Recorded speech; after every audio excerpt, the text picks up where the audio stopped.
Hello, I'm Ethan Burks. Despite a later than normal primary election in the midst of a pandemic, Monroe County still came out to vote today in person. It's our duty. There's no other option. This matters, and it matters so much more now that we see like a pandemic and police brutality. Hanchett says even though he could have voted by mail, he wanted to vote in person.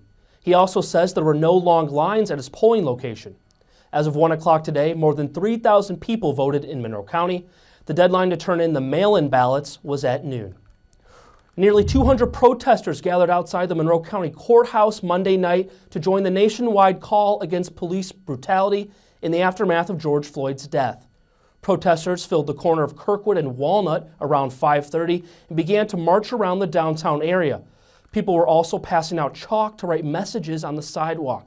The overall goal of the protest was to spread peace. A larger scale protest is expected this Friday at Dunn Meadow at 3 p.m. And this week marks the first Black Birders Week in response to an incident in New York City's Central Park where a white woman walking her dog called the police on an African-American bird watcher. Young people, especially young Black people, can see that like we're represented and you can do something that you really love and it doesn't matter what you look like. Blackwood says Black Birders Week shows that there are Black scientists and outdoor enthusiasts all over the country. She says the mistreatment toward minority scientists out in the field must be addressed. And for weather tonight, we're looking at partly cloudy skies with a low of 68 degrees.